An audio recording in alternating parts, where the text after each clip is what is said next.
It's been called the Facebook revolution, and we all know that Mark Zuckerberg is responsible for everything. But it wouldn't have happened unless those protesters went to the streets of a city. It wouldn't have happened if they just decided to block Mubarak from their Facebook pages. It actually had to have people on the ground coming together, as people have come together in cities for thousands of years, forcing political change by direct action in cities. It's an example of something that's happening throughout the world, which is that new technologies, globalization, the ability to effortlessly telecommunicate across the world is making cities more, not less important. In a sense, that's something of a surprise. After all, you'd normally think that the ability to connect over vast distances electronically would make it absolutely unnecessary for us to possibly get close to one another. But that's not at all what's happening. If you go back 35 years ago to the days of my childhood in New York City, it looked as if not just President Ford, but history itself was telling New York and all of America's older cities to drop dead. It looked as if these places had been passed over into the trash heaps of history. After all, they're great industries. Garment production in New York, automobile production in Detroit, had been made largely irrelevant by the ability to make garments in cheaper, far-flung places throughout the world. Manufacturing jobs fled, and it looked as if these places had completely lost their raison d'etre. In some places, people also left from colder places to warmer places because of this decline in transportation costs. Americans follow the sun, and no variable better predicts urban growth in the 20th century than January temperatures. Moreover, many older cities had done an incredibly foolish thing in response to this decline, which is that they had built more infrastructure. They decided that what a city needed, despite the fact that it had an abundance of cheap housing and lots of empty roads, was more physical stuff. This is Detroit's people mover, a monorail that glides over essentially empty streets. What utter nonsense is this? The last thing a place that has an abundance of structures relative to people needs is more structures. But today, cities are back.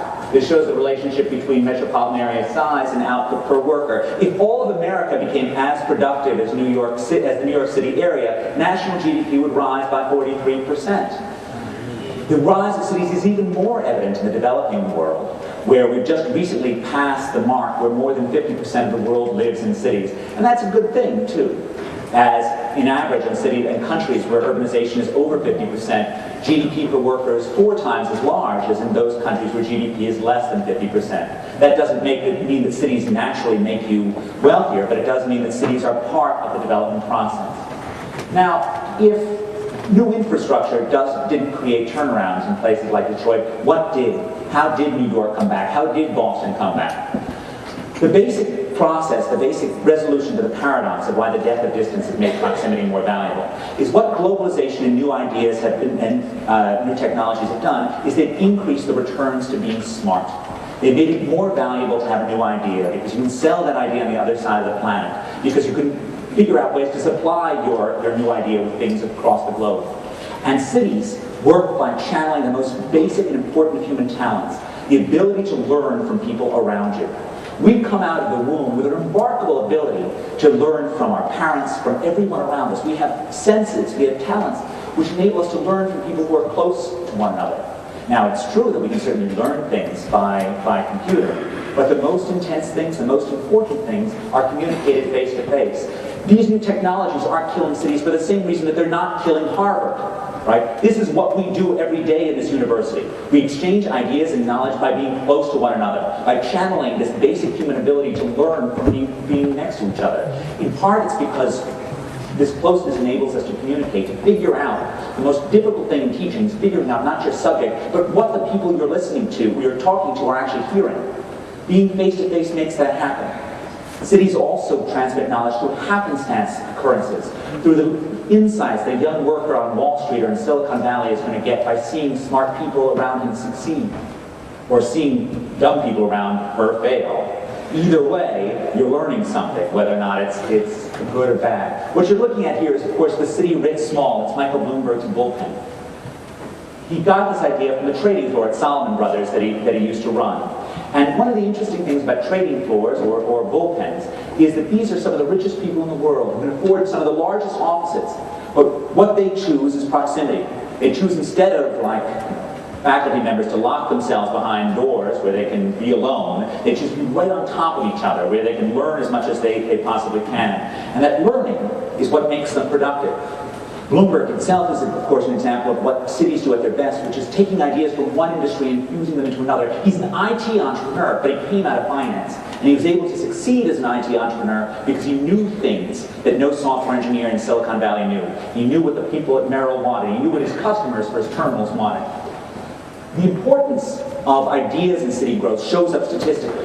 It shows up in the fact that the one variable that predicts which older, colder cities can manage to come back is skills. What you're looking at across the x-axis is the share of the population with a college degree in 1970. What you're looking at across the y-axis is how fast population growth has been. This is the relationship between income and skills across metropolitan areas. As the share of the population in your metropolitan area with a college degree increases by 10%, your wages go up by 8%, holding your skills constant. This is because we are social species and we get smart by hanging out with other smart people. That's fundamentally how cities work. Small firms are also part of urban success. Now, the result of urban turnaround, the result of the urban cities' tremendous power, is that they actually also attract large numbers of poor people.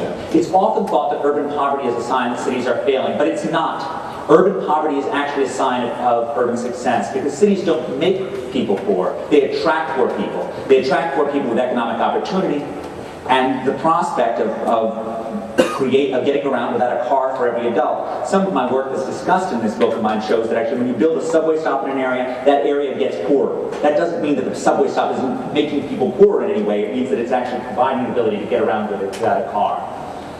Of course, cities' urban poverty creates enormous challenges.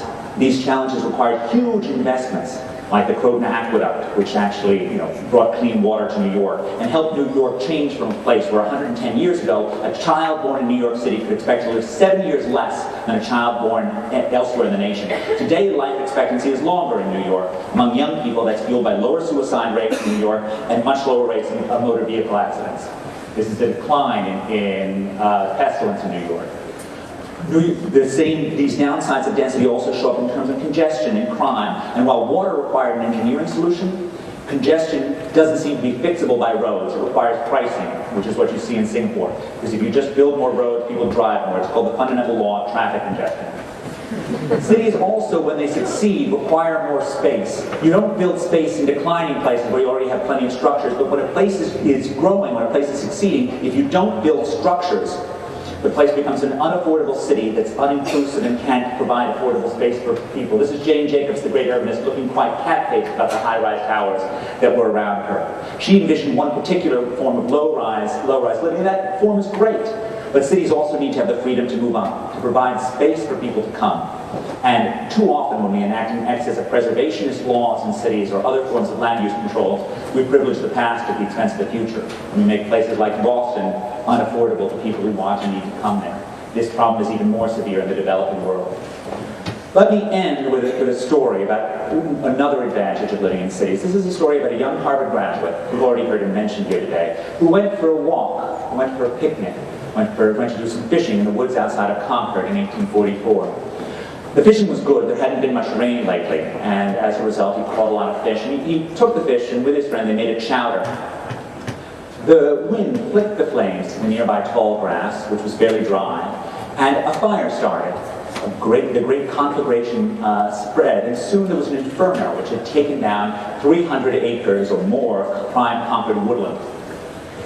This person, of course, was castigated during his era as a great enemy of the environment, quite understandably. He was called a flibbertigibbet by the Concord freemen, which is, of course, damning words indeed.